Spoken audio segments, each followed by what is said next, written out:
Good evening and welcome. My name is Dirk. Thank you for joining our live interactive telephone town hall. We're hosting tonight's event to give Congresswoman Spanberger the opportunity to hear directly from you and answer your questions about the issues facing Virginia's veterans, their families, and their caregivers. As I mentioned, this event is an interactive forum, and Congresswoman Spanberger will be taking as many questions as she possibly can during this event. So if you have a question, you can press *3 on your phone keypad at any time. You'll be placed in line to speak with a member of our staff who will take down your name and where you're calling from. The next time you hear your name, you'll be live on the event and able to ask your question directly. Now, if you're watching on Facebook Live tonight and wish to ask the Congresswoman a question, we ask that you do so through the portal below our online streaming player at the Congresswoman's website at spanberger.house.gov/live. Again, that's spanberger.house.gov/live. Now, additionally, if you'd like to start receiving updates from our office via email, please press *6 on your telephone keypad at any time, and an operator will collect your email address. Now, we could receive a lot of questions during this event, so if we're not able to address your question, please call our district office at 804-401-4110 during normal business hours. Again, if you have any questions throughout the event, please press *3 on your keypad or type them right below the streaming player. And now, please welcome Congresswoman Abigail Spanberger. Good evening, everyone. I'm Abigail Spanberger, and I am so proud to serve Virginia's 7th District in the U.S. House of Representatives. And I want to thank you all for joining tonight's event, which is focused on how we can best support Virginia's veterans, military families, and service members. And I look forward to taking many questions this evening. To all of the Virginians on the line who have served, are currently serving, or have cared for or supported someone who has worked in service to the defense of our country, thank you so very much for that service. Thank you for your sacrifice. And I hope we're able to answer some questions for you this evening.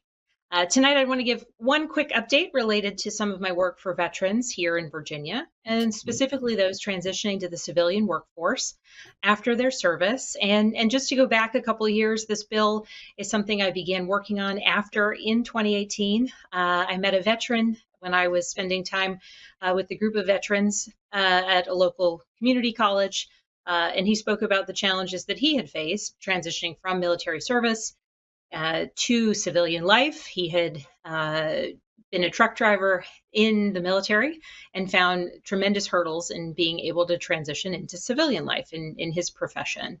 And so I'm excited that after having this issue brought to me, after recognizing the importance of it, just a few weeks ago, the president signed into law my bipartisan bill that would help more veterans be able to afford a commercial driver's license and transition over to that CDL certification.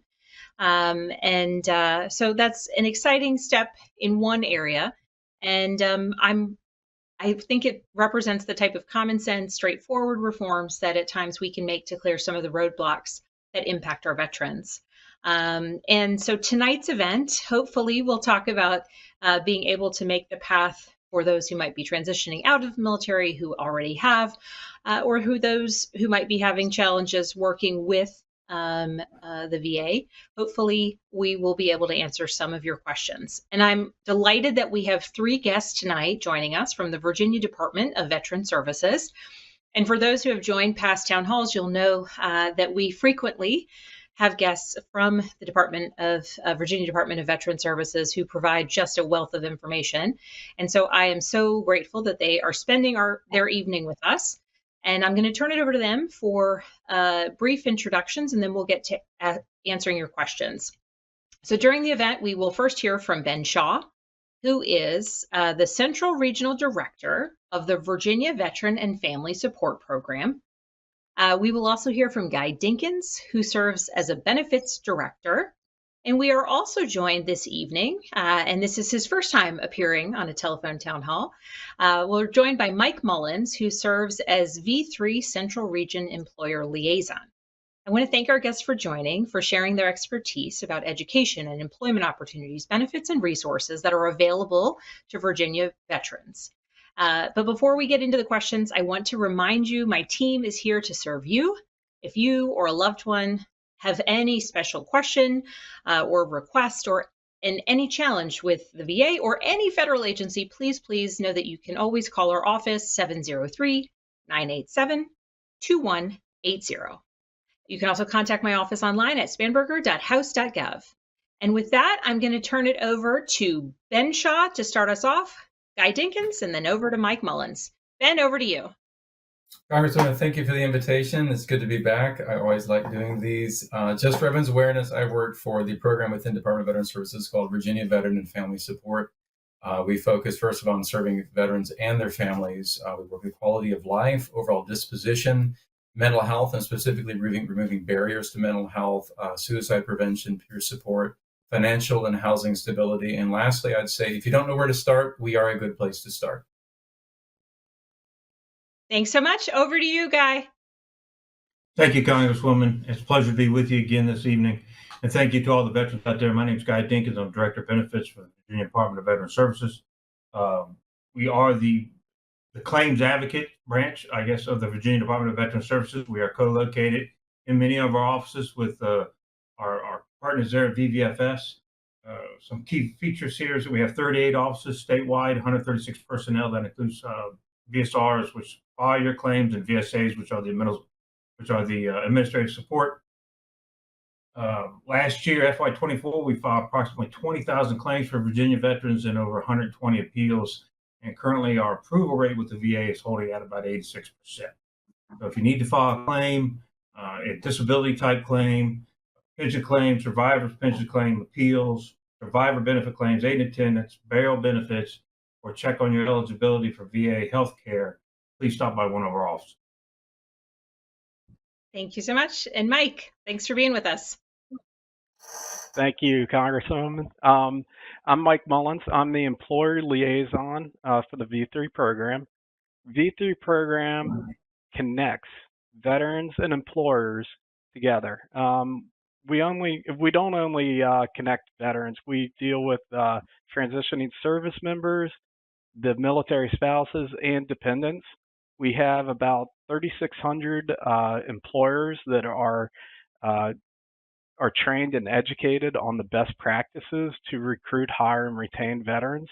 So we want to act as your liaisons to access some very valuable career opportunities in Virginia. Thank you. Thank you so much. Again, thank you so much to our guests for being here. And I'm going to turn it over to our moderator for the first question. Thank you very much, Congresswoman. As a quick reminder for everybody that's joined us on this live telephone town hall, if you have a question that you'd like to ask, please press *3 on your telephone keypad to enter the question queue. Again, to ask a question, all you need to do is press *3 on your telephone keypad. And now to Stafford first, where we've got David joining us. Hi, David. You're live with the Congresswoman. Go ahead with your question, please. Yeah, thank you for taking my question. My name is David Starr. I'm a retired Army First Sergeant, and I am the brother of Major Richard Starr, who passed in 2021 from stage 4 lung cancer due to the burn pits. Congresswoman, in 2023, in March of 2023, you became a co-sponsor of the Major Richard Starr Act, H.R. 1282. It is to extend current receipt to combat wounded veterans, also known as Chapter 61 veterans. And that piece of legislation has 3/4 of the House as co-sponsors and 67% of the Senate as co-sponsors, but it has not come up for a vote on the floor of either houses. How are you going to go ahead and push that bill forward for the most vulnerable of our veterans? Well, David, I want to begin by saying thank you for your extraordinary advocacy When I heard you say your name, I instantly thought, oh, like Major Star. I was quite surprised for you to make that connection. And so I want to thank you for doing extraordinary advocacy um, in recognition of the sacrifices that your brother made. I want to let you know that I have heard directly from Virginia veterans advocates about how we need to get this bill passed. You outlined it beautifully in your question, but just for anyone else who may not be familiar with it, there are currently more than 50,000 medically retired veterans who are blocked from receiving their full retirement pay and disability compensation. And this bill would repeal an unfair offset that exists in the system and allow disabled veterans to receive their full benefits. And how we are going to get it passed is we are going to continue to demonstrate that it has the extraordinary support necessary to pass the House, pass the Senate. The president would surely sign it. I'll be honest, and I will apologize to you and to any veteran on the line who's impacted, that we haven't brought it up for a vote. I don't control the schedule, as you well know, but it is the reality that it would pass on the House floor tomorrow if we could get the bill to move forward, if we could get the speaker to bring it for a vote.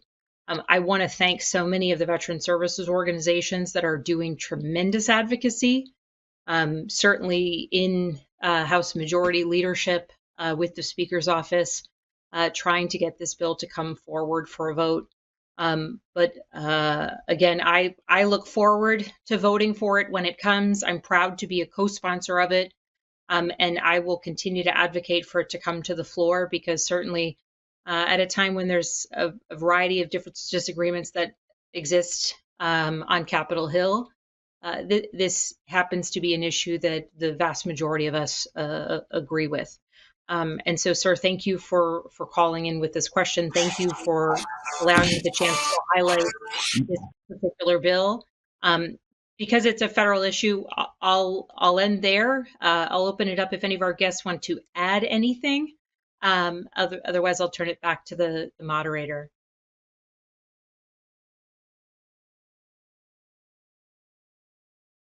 Right, hearing nothing being added, let's go on and move on.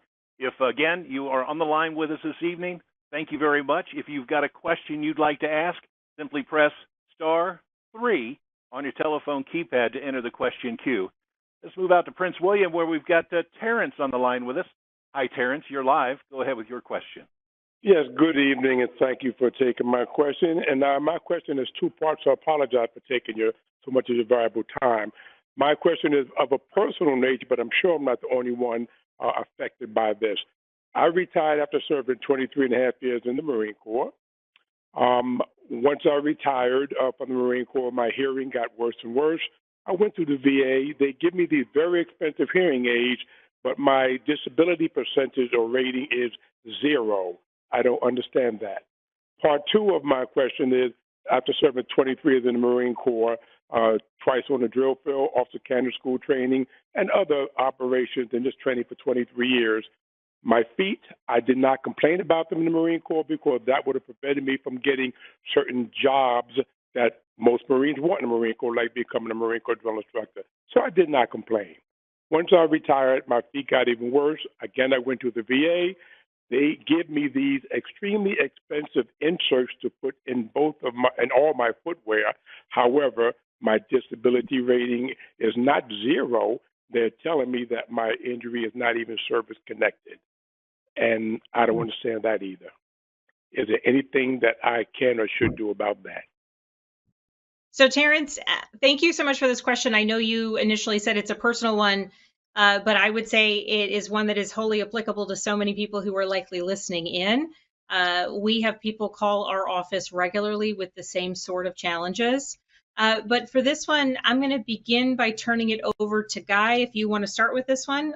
Otherwise, you can kick it back to me and I'll follow up. No, I got it. Well, first off, on your hearing, I first thank you for your service. My father and my grandfather were both Marines. I decided to join the Army. So I don't know if they're rolling over in their graves or not because of that, but I have the same issue. Hearing aids, I file for hearing, 0%, and they give you hearing aids. The reason it's rated at 0 is because they supply your hearing aids, they consider the disability, um, for lack of a better phrase, taken care of. Uh, you almost have to be, it's all based on a decibel level of hearing loss. And I don't have the chart in front of me, and it's very complicated. I know that I can remember the day I lost my hearing, 1987 in Korea on a four-deuce mortar, checking a hung round, and didn't have my hearing protection in, and it went off in my ear. So when I left Korea, they tested my hearing and said I did not qualify to file for disability, and I filed 14 years later and was rated 0.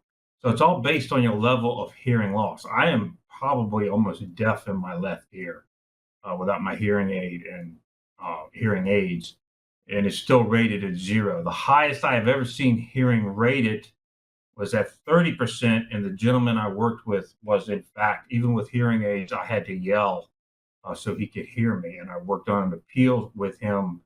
We did a video appeal, and I had to repeat back to him what the judge was asking him, and then actually yell at him or use a high tone voice with his hearing aids in, so he could hear what I was saying, and then I had to repeat back to the judge what he was conveying to me.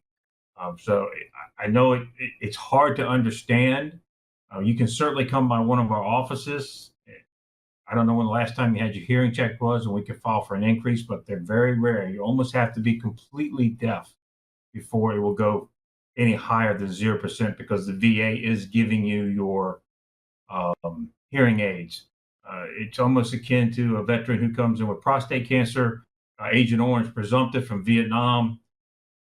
The VA first rates him at 100% and then starts treatment on the prostate cancer, be it through radiation or they remove the prostate. Then they lower that 100% because they have now taken care of the cancer. Does that make any sense? And Guy, any comments on the foot issue? Yeah, the feet, that's a tough hill to climb since he's been out for so long, but it's not impossible. Yes, if you filed it, any claim you file with the VA has to basically have to have three tenets. It has to be something in your service jacket, and we understand in old soldiers, old Marines, old airmen, old sailors, old Coast Guardsmen. I don't think there's any old Space Force guys yet, but they don't rarely go to sick call. So sometimes for these things like your feet, your knees, or whatnot, they're not in your service jacket. There has to be continuity of care and then a nexus. Now, your feet, you can file for your feet.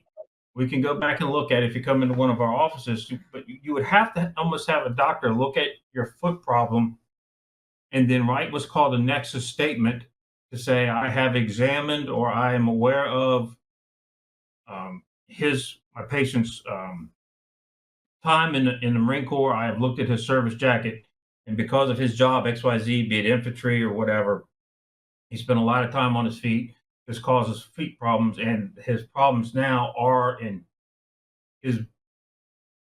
more likely than not related to his time in service. And that means, what does that statement mean? More likely than not. That's just above 50% chance that your feet problems are related to your time in service. And I have, you can come in one of our offices, and one of our VSRs can go over your medical documentation with you and determine if there's enough there to actually file a claim and get it past the VA. But just because the VA tells you no the first time doesn't mean it's the end of the road. And certainly, Terrence, my office, same with Guy's office, works with folks as they're doing any appeals.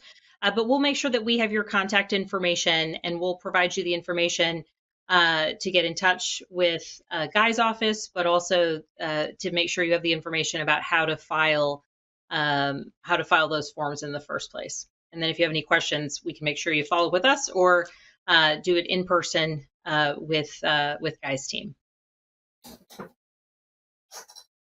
A big thanks to everybody that's joined us for this live telephone town hall. As a reminder, if you have a question, all you need to do is press *3 on your telephone keypad to enter the live question queue. And if you're online using the web portal spanberger.house.gov/live, right below the player, you'll see a place for your name and question. You can submit it online to us.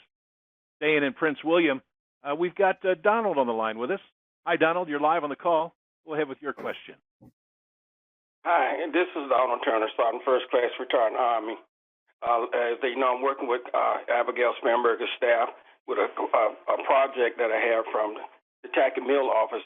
They haven't responded back to the Congresswoman yet, but they are working simply because that action is pending with them.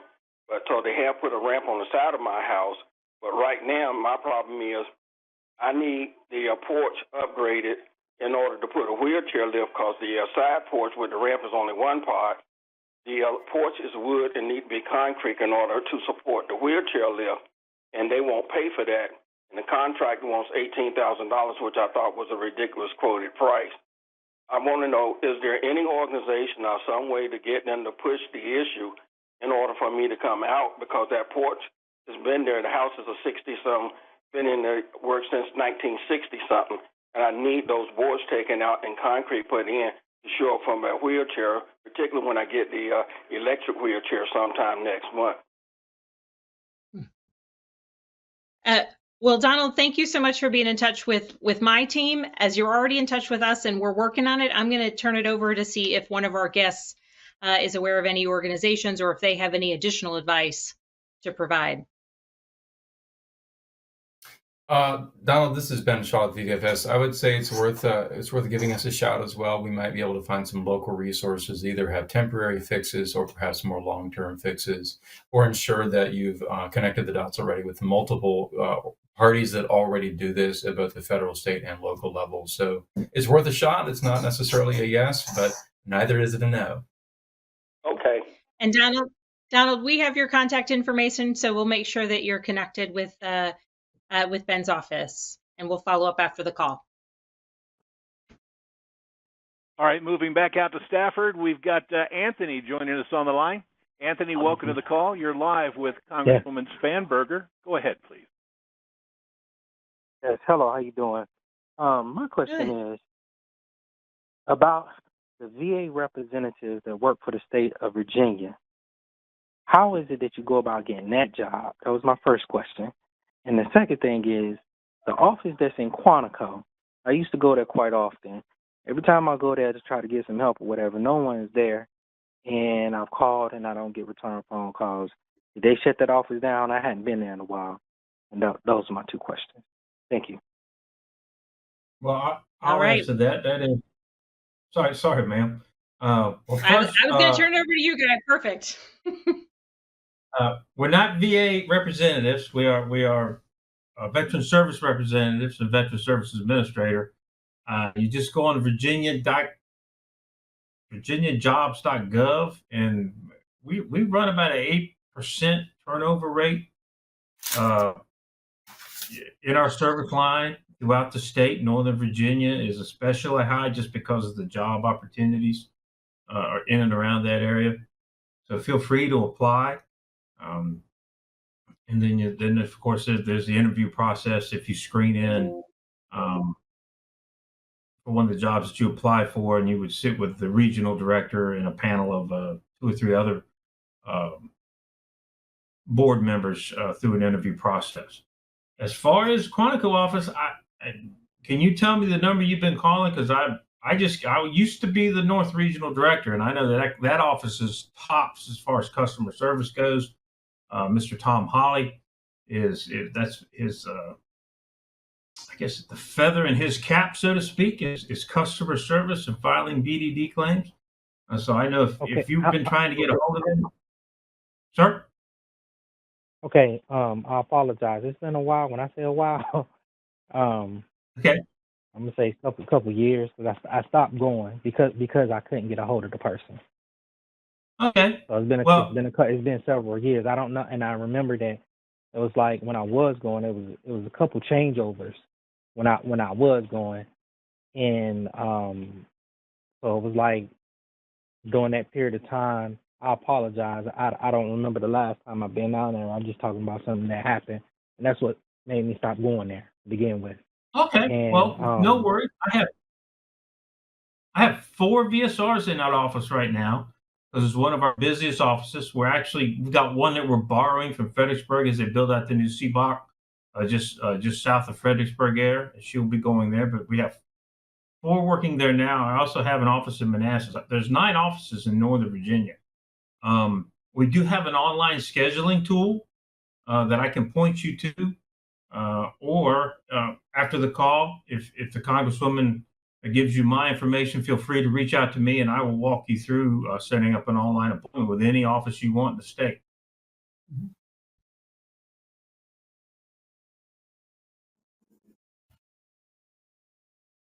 Thank you so much. Over to you, Dirk. Yes, ma'am. Moving on with a quick reminder, if you've got a question you'd like to ask, now is the time to press *3 on your telephone keypad to enter the question queue to ask your question live during this call. Heading out to Prince William again. We've got Tom now joining us. Hi, Tom. You're live. Go ahead with your question, please. Thank you. And Congresswoman Spanberger, thank you for doing this and prioritizing veterans. I kind of have a 2-part question. The first one is with sort of the division in the country, it's so divided. And, the veteran community to a great extent is troubled about the direction of the community. Like when we have things like, homeless veterans, but at the same time, we've got illegal immigrants that are getting better benefits, health care, housing, that homeless veterans can't get. And then, and just homeless Americans, period, can't get the same benefits. And then I guess my second question is, we've met a couple of times, and most importantly, because of the defamation lawsuit I have against you regarding the Yesley Vega press release that your team published on the Democrat Party of Virginia website. And we haven't met specifically over that because you have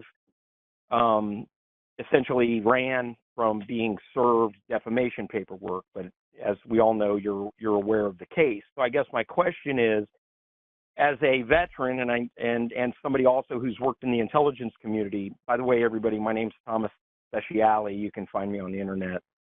And as a veteran and somebody who has served in the intelligence community for many, many years now, it's very difficult for me to see the state of our country, and we have somebody with an intelligence background that is essentially turning over the veteran responsibility to the state when we have a problem with.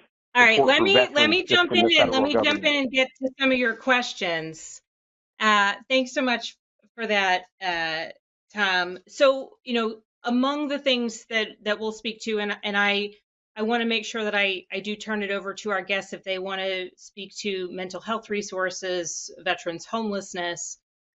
Certainly from a federal perspective, among the things that I have been focused on is ensuring that from a federal perspective, resources are available for anyone who might be suffering from PTSD, to anyone who might be impacted by homelessness. We have a bill called Not Just a Number Act, which would require the VA to take a far more comprehensive approach to understanding and preventing veteran suicide.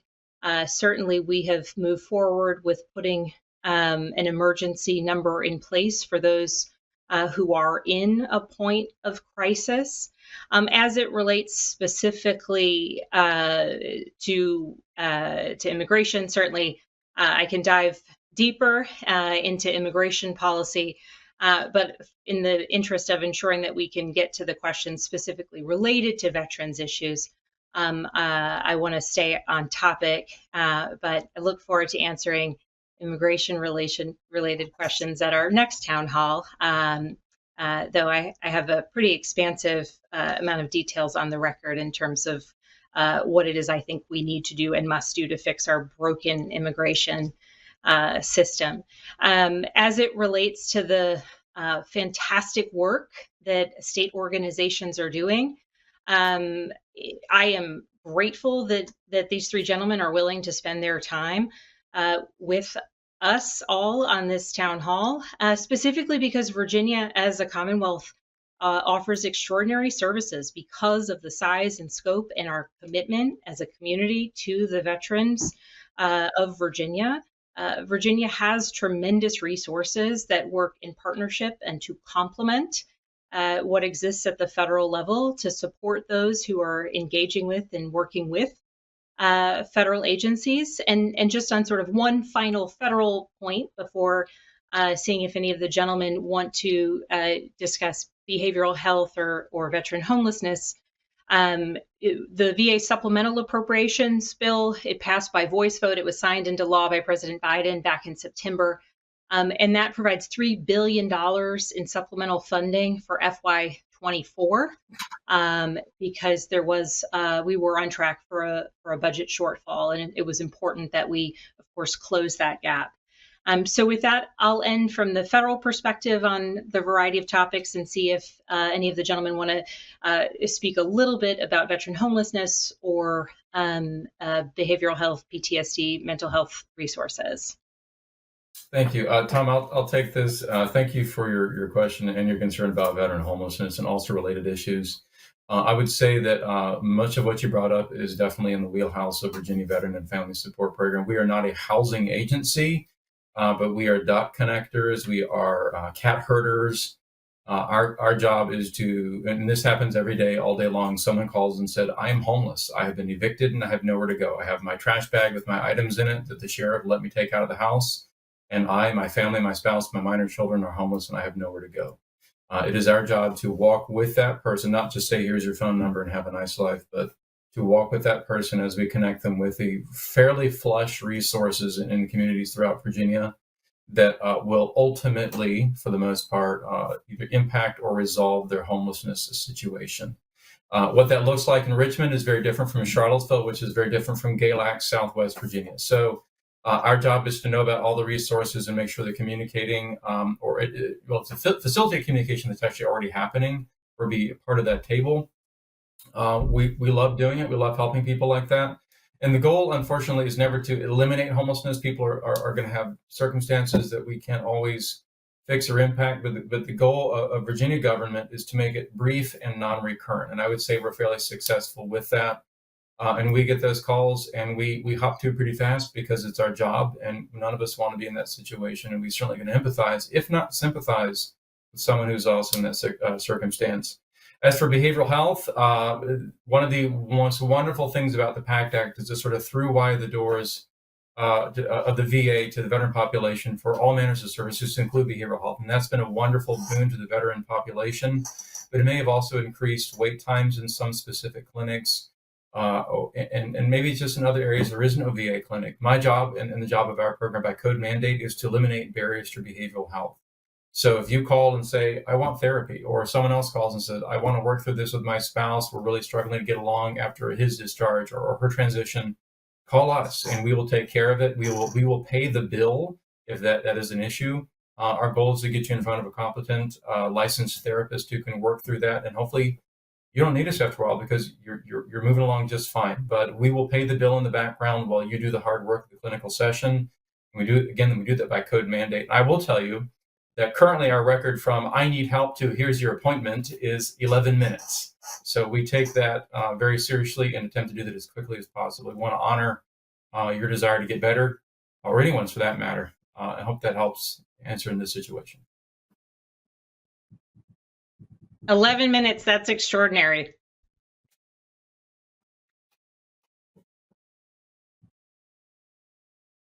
So again, for everybody that's joined us, at the beginning of the call, I did mention that the Congresswoman and her staff put out updates via email. If you'd like to get enrolled in that list, right now is a great opportunity to press star 6 on your telephone keypad and get signed up to receive the Congresswoman's e-newsletter. Again, please press star 6 to get enrolled.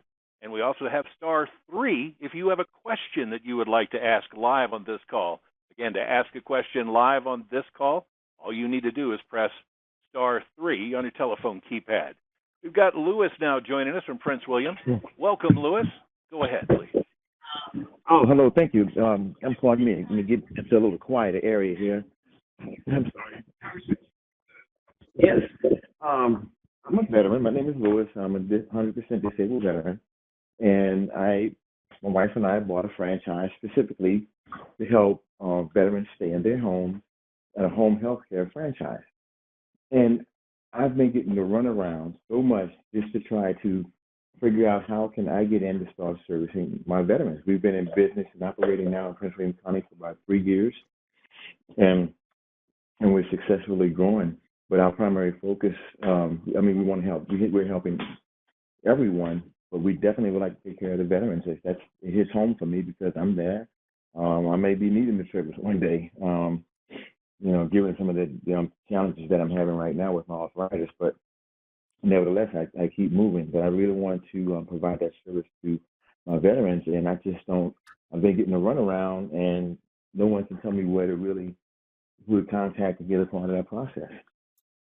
Can anybody in the panel help me? I would say reach out to us here at the V3 program. We do have partnerships with the Small Business Association, and we do try to help out with, small businesses getting up and running. I don't know what you're running across as the difficulties. It might be some sort of licensing that you need, but we definitely do have communications with partners that can help out with establishing a small business. So definitely reach out to me at the V3 program. This has been, and I don't know if this answers your question, Lewis, but I was just Googling on my other screen while you were talking. The Veteran Care Network, VA's Community Care Network, I think is what it's formally called. And that is the growing network of non-VA, non-federal partners to whom VA will contract some service, either because the service isn't provided by the VA or it's more geographically intelligent or common sense to get it done in a community. There's some stepwise enrollment processes for these. I don't know much about it, but I did find the websites, and I'd love to connect you with those if you haven't found them already. I imagine it's probably paperwork heavy on the front end, but once you're in, it's done. I'd be happy to try to help. And Lewis, we have your contact. We should have your contact, so we'll make sure that you're connected with Mike and Ben on those two connections. Thank you very much, Congresswoman. Now we've got Marilyn joining us. Hi, Marilyn. You're live with Congresswoman Spanberger and guests. Go ahead, please. Thank you, Congresswoman, for being concerned about the veterans. I'm 80 years old, been retired. The military retired me in 74. I've had real good care up till now, but I'm having trouble getting some needed supplies. I'm rated at 100%. I don't think you can get over that. I'm going broke trying to keep up buying the things I need. I guess I don't really know what I was going to specifically ask you, except can you get over 100%? And I have a K factor also, and I get my clothing allowance, but I'm reaching bottom here.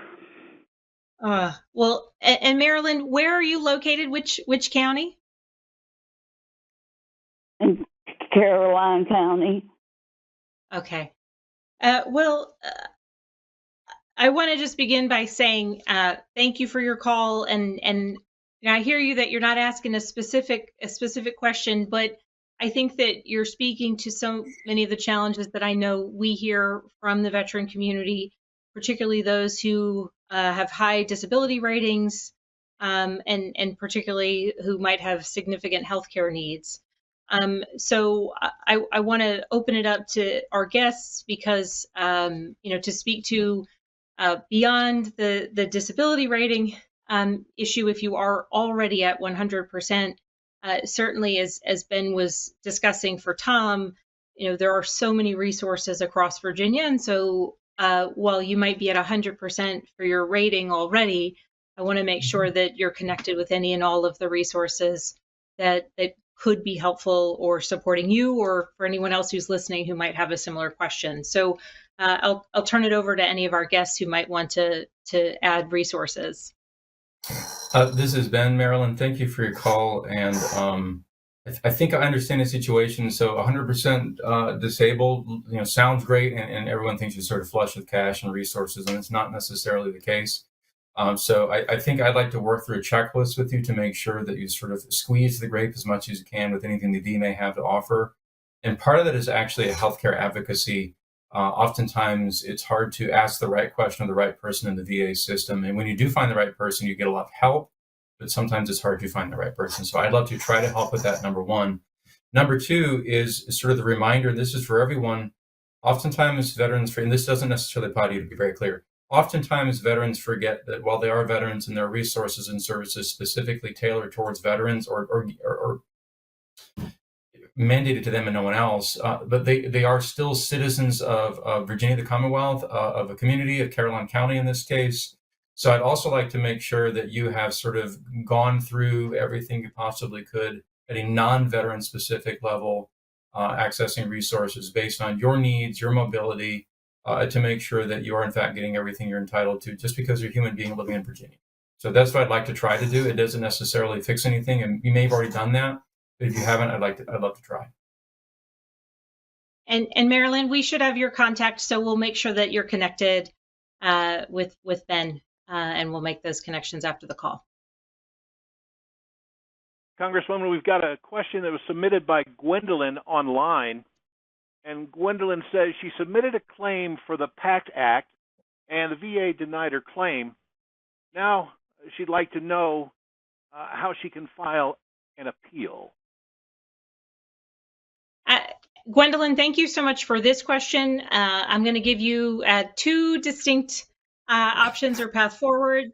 One, we can support you. When I say we, I mean my congressional office can support you as you file that claim. Certainly do inquiries on your behalf to see the process and the progress. But that's one option. But I think perhaps a better one, or at least the first step, would be to connect with Guy and his staff as it relates to a potential appeal. Guy, did I get that right? Can I pass it over to you for further discussion? Absolutely. Appeal may not be necessarily warranted. A lot of times, especially, we found this with Agent Orange prior to the PACT Act, it's all on how the claim was filed. The proper evidence wasn't provided. Just using Agent Orange or the PACT Act in this case, providing the proper evidence to your DD-214 or something was missed by the VA on your DD-214 to show that you were in one of the areas covered under the PACT Act, and making sure that you are actually filing for one of that you have been diagnosed with one of the conditions that are covered under the PACT Act. The PACT Act is large and very confusing to a lot of folks, unless you really dig down into it. What is covered, what isn't covered, what areas are covered. There's new areas that just came out this past year, I believe, that expands the coverage. So the first step I would say would be to sit down with one of our officers, one of our VSRs, let that individual go over the denial letter to determine why it was denied. It could be something that you didn't supply the proper evidence, and we could refile and get that evidence in through a supplemental or an HLR type claim and forego the appeals. Right now, appeals are backed up about 3 years. So we really want to stay away from those if we can. Now, appeal may be how to get this settled ultimately, but there's other avenues prior to that. And before we go to the next question, Guy, I just want to run through your response on that one, because I think you made a really interesting point, and this is probably of great value, that if somebody is facing a denial for the PACT Act, it doesn't necessarily have to be a full formal appeal in the system. You can go back and refile for a claim with updated information or with clarifications if there might have been some sort of documentation. And that doesn't count as an appeal in the sense that you sort of go back into the system as a fresh claim, but it's an update to one that's already in the system. Did I characterize that correctly? Yes, ma'am. There are two avenues outside the appeal lane. There's the HLR, which is where you sit down with a senior rater over the phone. And you say, I believe the VA was wrong, and here's why. You cannot present any evidence with that. The supplemental claim, which would be something I think we could use in this case here, it's almost like a whole new claim. We say, hey, you got this wrong, not because you were wrong, but because there was evidence that was not submitted that you haven't seen. So in reading that denial letter, let's say the denial letter says the DD, you did not serve in an area that's covered under the PACT Act in one of the areas. But then we can provide through buddy statements, through pictures of you on the ground, through orders that they may have missed to show, yes, you were there. I worked several claims like that, Agent Orange claims, to show that veterans were in fact on the ground. You know, a lot of times with the Navy, before they expanded out to the 12-mile limit, when it had to be actually the coastal waters and the brown water in and around Vietnam, prior to expanding out to the 12 nautical miles, we had to be able to show that sailors actually docked and stepped off the boat into the country of Vietnam, even for, you know, to get a hot dog at the dock area, then they would be covered under Agent Orange until that expansion went out. And that went through getting into ship logs and stuff like that. But there are ways to win these claims outside the appeals ring. And Gwendolyn, since you asked this question online, we may not have your full contact information. So if you want to be in touch with my office, we'll make sure that you're connected with the right folks over on Guy's team, or you can reach out directly to Guy's office as well if you might have that information. So please follow up with you, and we'll make sure that you're connected and to file that. Ideally, not a full appeal, but an update to your application. So going back to the phones, we've got Clayton joining us from Fredericksburg. Clayton, you are live on the call. Go ahead with your question, please. Good evening, Congresswoman Spanberger and guests. Thank you for the opportunity. I have one question and one concern, but allow me, please, just to provide a little background. I'm a retired Marine, then spent another 20-plus years as a defense contractor supporting Marines and soldiers. Overlapping that time, 20-plus, probably close to 25 years with nonprofit organizations, serving as a volunteer and on various boards, working with at-risk communities and veterans. I now have a business, almost a year in business as an outpatient mental health clinic here in Stafford, Virginia, actually Fredericksburg, Virginia, in the Riverside Business Center. And I'm looking to open a second clinic the first quarter of 2025. So my first question is this. I am preferring the area in Spotsylvania, Massaponax, and I thought it would be a good idea to be near the VA Medical Center and the Massaponax Regional Medical Center because of the outpatient clinic at the Massaponax Regional Medical Center and because of the heavy population of veterans in this area that will certainly be supported by the VA Medical Center. My concern is this. I have heard that the VA Medical Center, of course, is going to be an outpatient facility and appropriately will have a large focus on mental health care and will probably be hiring 70 or so therapists. I'm challenged as it is, so I'm trying to figure out whether it's a smart move or not to move into that area. And I know you're not offering business advice here, but what I'm asking is there a point of contact for the VA Medical Center that I could talk with to see if this is something will be beneficial and helpful to veterans in the area, or if I'm really going into an area where needs have been addressed. And that's my first question. If I can ask one other after this, I'd appreciate it. Well, do you want to do the second question now, and then we'll Sure. answer them together? Sure. The second question deals with TRICARE rates. And again, this might not be the proper venue to ask the question, but we are serving veterans, a fairly large proportion of them.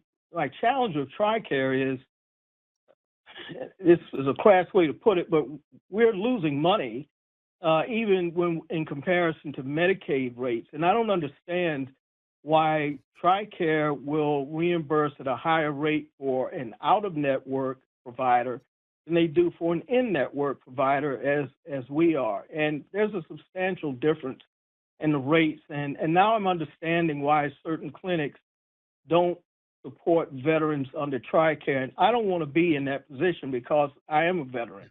And I understand the need is great. So my question is there a reason, and is there someone that as a group of clinic owners, therapists can approach someone like you, Congresswoman Spanberger, or anyone to discuss this challenge? So I'm Clayton. Thank you for the question.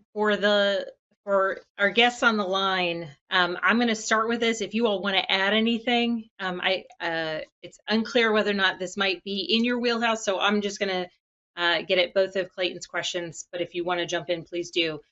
Clayton, on the second one specific to the TRICARE rates, this is an area where I would want to dig into this one a bit further. So I believe we have your contact information. I'd like to follow up on this. Specifically the question of what you were talking about as it relates to in-network and out-of-network, because I hear you loud and clear. If you're someone who your whole mission is that you want to be serving and supporting veterans, clearly the notion that being an in-network provider makes it so that the reimbursements are different. I recognize how that seems wholly misaligned in terms of how it makes any sense or doesn't make any sense.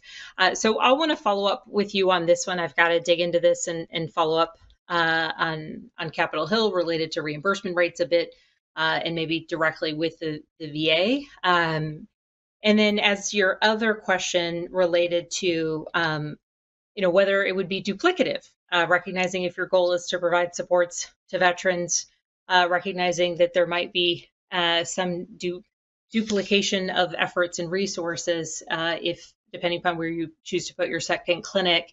The direct answer to your question is certainly I have been briefed up on the timing of that new clinic. It should be opening in the spring, and they'll be doing outreach to veterans to schedule appointments there. Hopefully I'm going to be getting to tour the still under construction site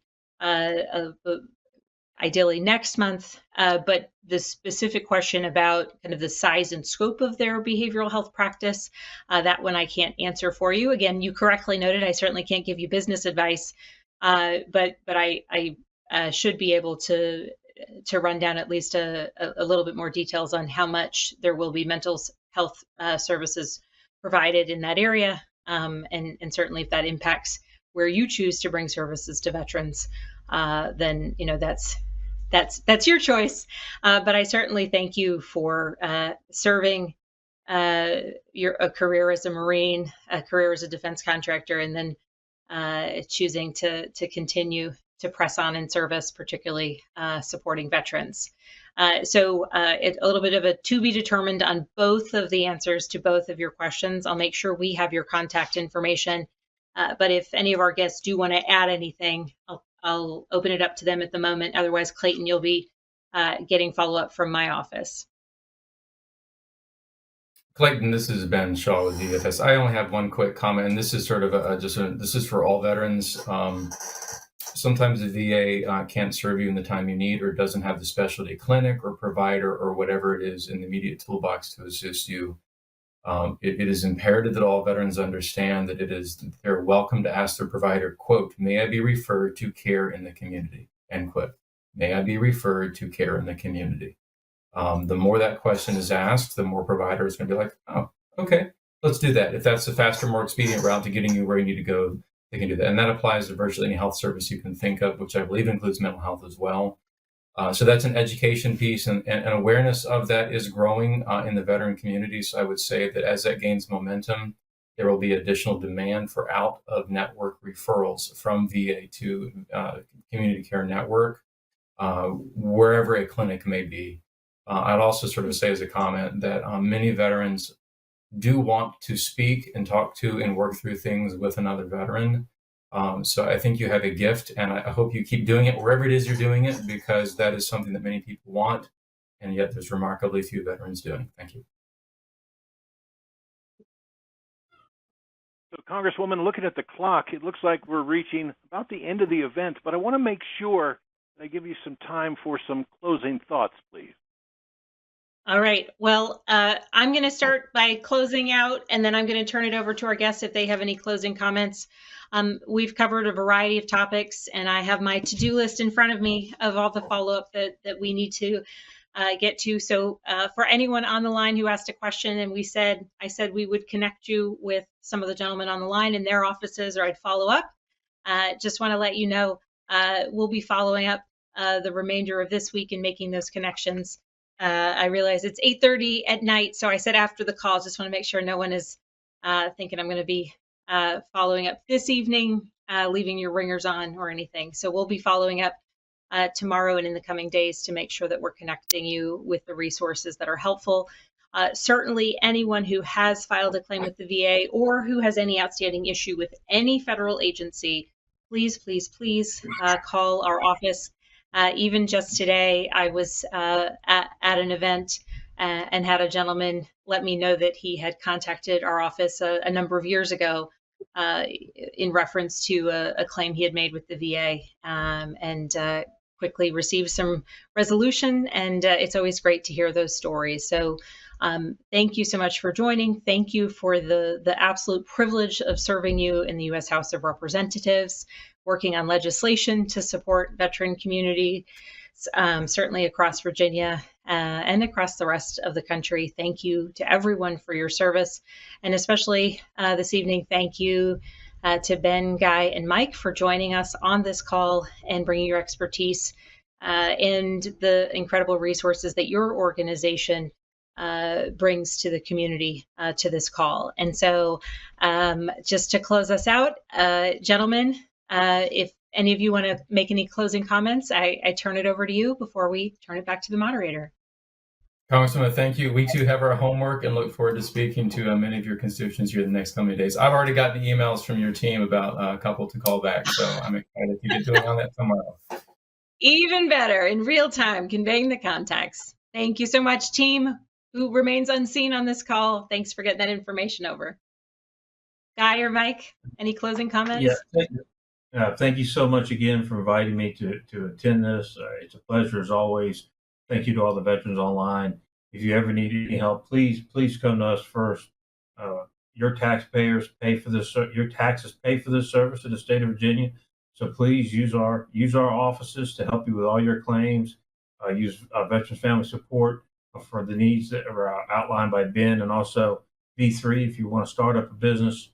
They have the resources there for you as well. So please use the resources that are provided by the state. And I have also already gotten a few emails from the Congresswoman's team that I will be following up on in the morning. Looking forward to it. Yeah. I will end with just a little bit of information. If you go to our website, at the top of our website, there is a request for service button, and it takes you to the Virginia Veterans Network. And it is an easy form to fill out so that you can request specific help on benefits, on family support, on transition, on employment. So please utilize that form so that you can get the help that you need from our office. Thank you And for Mike, the what's time, that and thank you for website? having us here. It's Mike, what's that? dvs.virginia.gov. Perfect. DVS, like Department of Veteran Services, .virginia.gov. Yes. Perfect. Well, everyone, have a good night. Thank you for joining us. Gentlemen, again, thank you for bringing your expertise. To everyone on the call, thank you for joining us. Thanks for your questions. Thank you for your service. And please be in touch when we can be of help. Thank you so very much, and I'll turn it back over to you, Dirk. Thank you very much, Congresswoman, and your staff for putting this event together this evening. And a hearty thank you to everyone for taking the time to join us for this important veteran-focused telephone town hall with Congresswoman Abigail Spanberger. We appreciate the opportunity to answer your questions. If we were not able to get to your question this evening, you can call our district office at 804-401-4110 during normal business hours, or go online to spanberger.house.gov. Thanks again for your time today. We hope you stay healthy and safe and have a wonderful evening. Good night.